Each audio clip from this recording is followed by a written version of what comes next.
తన ఐరోపా యాత్ర కాలంలో సుభాష్ చంద్రుడు భారత జాతీయ భావ సిద్ధాంతాలకు తనను తనే అనధికార రాయబారిగా నియమించుకుని భారతదేశం వాణిని ఐరోపాలో వినిపించాడు. ఆయన కృషి ఆస్ట్రియాలో ప్రారంభమైన ఆయన దానిని Czechoslovakia, Poland, Hungary, Italy, Switzerland, Germany, France దేశాలకు విస్తరించాడు. అప్పుడు చాలా మంది భారత విద్యార్థులు జర్మనీ, ఇంగ్లాండ్లలో ఉన్నత విద్యాభ్యాసం లేదా సాంకేతిక శిక్షణను పొందుతున్నారు. కాగా బ్రిటిష్ ప్రభుత్వం సుభాష్ ఆ రెండు దేశాలలో కాలు పెట్టకుండా చేయాలని ప్రయత్నించింది. ఆ విద్యార్థులను తన తీవ్రవాదం, సమరశీల భావాలతో ప్రభావితం చేసి సుభాష్ వారిని భారత జాతీయోద్యమంలోకి దించుతాడని వాళ్ల భయం. సుభాష్ చంద్రుడు ఐరోపా రాజకీయవేత్తలతో మాత్రమే కాక సాహిత్యవేత్తలతోనూ, ఆర్థిక శాస్త్రవేత్తలతోనూ, మానవ సమాజ శాస్త్రజ్ఞులతోనూ, శాస్త్రవేత్తలతోనూ, సాంస్కృతిక ప్రపంచానికి సంబంధించిన ప్రముఖ స్త్రీ పురుషులందరితోనూ పరిచయం సంపాదించుకున్నాడు. ఆయన ఎంతో మంది ఐరోపా రచయితలతోనూ, పండితులతోనూ ఉత్తర ప్రత్యుత్తరాలు సాగించాడు. ఆయన ఐరోపాలో ఎన్నో చోట్ల భారత జాతీయోద్యమం, భారతీయుల చరిత్ర, నాగరికత, సంస్కృతులను గురించి ఉపన్యాసించాడు. బ్రిటిష్ సామ్రాజ్యవాదానికి ఎదురు నిలిచిన భారత జాతీయ ఉద్యమానికి ఐరోపాలోని వివిధ వర్గాల ప్రజల నైతిక సహాయాన్ని అందించాడు.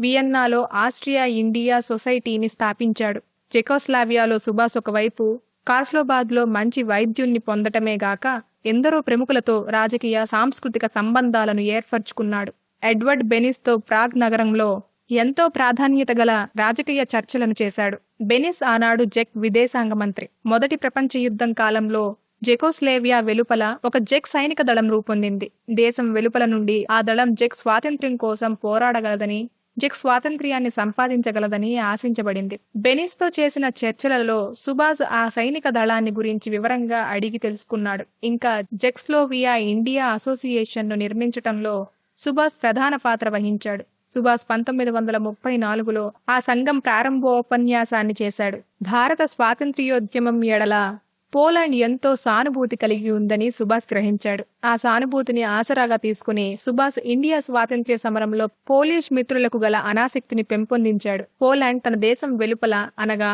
జపాన్లో మొదటి ప్రపంచ యుద్ధ కాలంలో ఒక ప్రత్యేక సైనిక దళానికి శిక్షణ ఇచ్చింది. ఆ దళాన్ని గురించి, దానికి ఇచ్చిన శిక్షణ గురించి సుభాష్ శ్రద్ధగా అధ్యయనం చేశాడు. రష్యా పెత్తనం నుండి పోలాండ్కు విముక్తి కలిగించటం ఆ ప్రత్యేకమైన సైనిక దళం ఆశయం. సుభాష్ చంద్రుడు ఐరోపాలో ఉండగానే జర్మనీ రాజ్యాధికారాన్ని హిట్లర్, అతని నేషనల్ సోషలిస్ట్ పార్టీ హస్తగతం చేసుకోవటంతో ఐరోపా రాజకీయాల తుఫాను కేంద్రం జర్మనీకి మారింది. దక్షిణ ఐరోపాలో ముసోలినీ నాయకత్వాన ఇటలీ బలపడి మధ్యధరా సముద్ర ప్రాంతంలో ఇంగ్లాండు ప్రాబల్యాన్ని సవాలు చేయటం ప్రారంభించింది. ఇంగ్లాండ్లో రౌండ్ టేబుల్ సమావేశం ముగిసిన తర్వాత ఇండియాకు తిరిగి వెళ్తున్న మహాత్మా గాంధీకి ముస్సోలినీ రోమ్ నగరంలో ఉత్సాహపూరితమైన, సాదరమైన స్వాగతం చెప్పాడు. బెర్లిన్లో జర్మనీ విదేశాంగ శాఖ అధికారులతో సుభాష్ చర్చలు జరిపేందుకు అవసరమైన ఏర్పాట్లను ఇండో జర్మన్ సొసైటీ చేసింది. కానీ ఆ చర్చలు అంతగా ముందుకు పోలేదు. జర్మనీ నేషనల్ సోషలిస్ట్ పార్టీలో ఒక ముఖ్యమైన భాగం భారత జాతీయవాదులకు, బ్రిటిష్ సామ్రాజ్యవాదులకు మధ్య జరుగుతున్న పోరాటం విషయంలో తటస్థంగా ఉండటమే ఆ వైఫల్యానికి కారణం. వలస దేశాల ఎడల, స్వాతంత్ర్యం లేని పాలితుల ఎడల హిట్లర్ వైఖరి స్థిరమైనది కాకపోవటం ఆ జర్మనీ నాయకుల తాటస్థానికి కారణం. అయినప్పటికీ జర్మనీ నేషనల్ సోషలిస్ట్ పార్టీలో కొన్ని అసమ్మతి వర్గాలున్నాయి. ఆ అసమ్మతి వర్గాల వలన దేశంలోని పాలితులతో బ్రిటిష్కు వ్యతిరేకంగా చేతులు కలపటానికి సిద్ధంగా ఉన్నాయి. బెంగాలులో ఏమైనా రహస్య విప్లవ సంఘాలు పనిచేయటం ప్రారంభించితే వాటికి తమ రహస్య సహాయం తప్పకుండా ఉంటుందని ఆ సమ్మతి వర్గాలు సుభాష్కు హామీ ఇచ్చాయి. సుభాష్ జర్మనీలో పనిచేస్తున్న భారతీయులను కూడా కలిశాడు. వారిలో కొందరు రాజకీయంగా దేశం నుండి బహిష్కృతులు. వారు మొదటి ప్రపంచ యుద్ధం నాటి నుండి జర్మనీ విదేశాంగ శాఖ కార్యాలయం సహకారంతో ఇండియాలో తిరుగుబాటును లేవదీయటానికి ప్రయత్నిస్తున్నాడు. కొందరు జర్మనీ సోషలిస్టులతో కలిసి పనిచేస్తున్నారు. ఇంకా మిగిలిన వారు ఇండియా నుండి చదువు నిమిత్తం జర్మనీకి వెళ్లిన భారతీయ విద్యార్థులు. ఈ చివరి వర్గానికి నాయకుడు ఏసీఎన్ నంబియార్. ఆయన భారత జాతీయ కాంగ్రెస్ తరపున బెర్లిన్లో భారత సమాచార కేంద్రాన్ని ఒక దానిని ఏర్పాటు చేశాడు. అధికార వర్గాలతో రాజకీయ చర్చలు ఫలవంతం కానందున సుభాష్ ఇండియా తరపున పత్రికా ప్రకటనలు ఇవ్వటం, ఉపన్యాసాలు చేయటం మీద శ్రద్ధ వహించాడు. విద్యాధిక వర్గాలతో సంబంధాలు ఏర్పరచుకున్నాడు. సుభాష్కు జర్మన్ అకాడమీ డైరెక్టర్ అయిన ఫ్రాంజ్ డెర్ ఫెల్చర్ సన్నిహిత మిత్రుడయ్యాడు. వారిద్దరూ మ్యూనిక్లో సమావేశమై ఇండో జర్మన్ సహకారాన్ని గురించి పథకాలు రచించారు. కానీ జర్మనీ ప్రభుత్వం వర్గాలు ఆ పథకాలకు అనుకూలంగా స్పందించలేదు.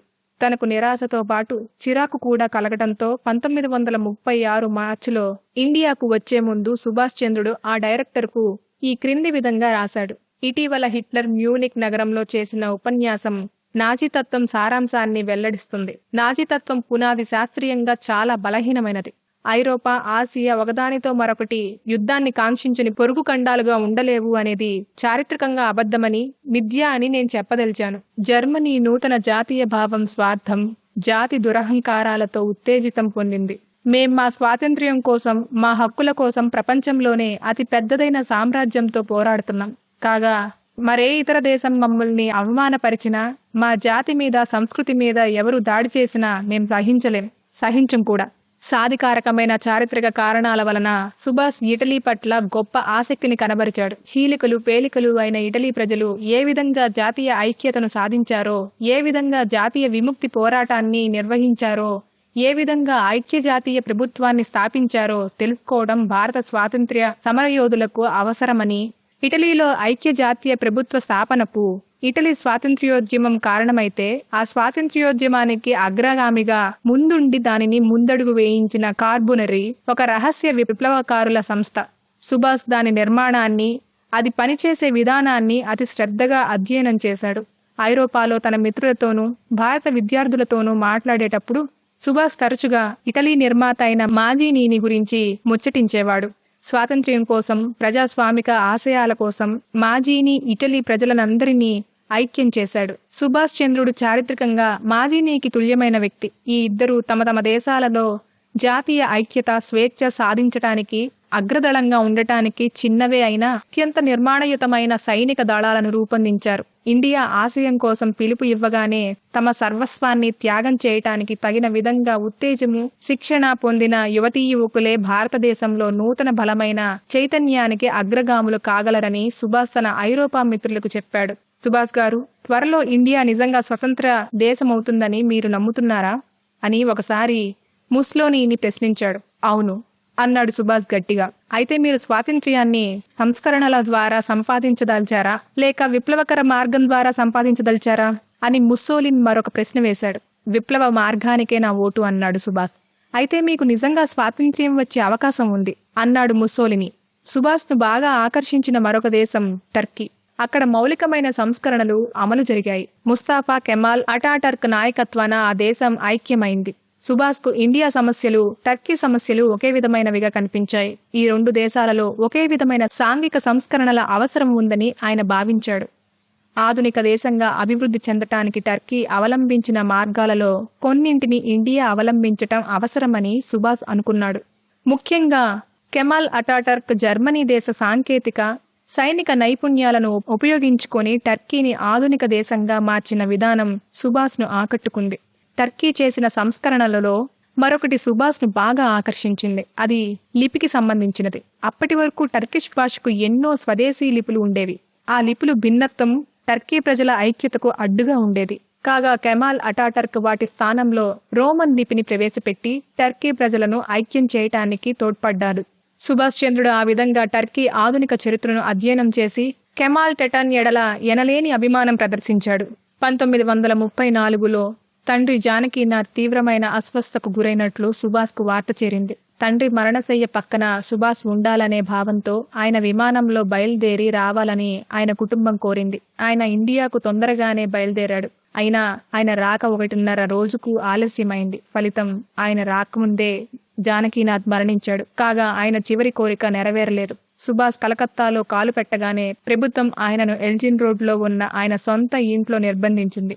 ఆయన అక్కడ సుమారు 1 నెల రోజులు నిజంగా ఒక ఖైదీలాగా నివసించి 1935 జనవరి ఆరంభంలో మళ్లీ వైద్యం చేయించుకోవటానికి భారతదేశం కోసం తను ఐరోపాలో చేస్తున్న కృషిని పునఃప్రారంభించటానికి ఐరోపాకు తిరిగి వెళ్లాడు.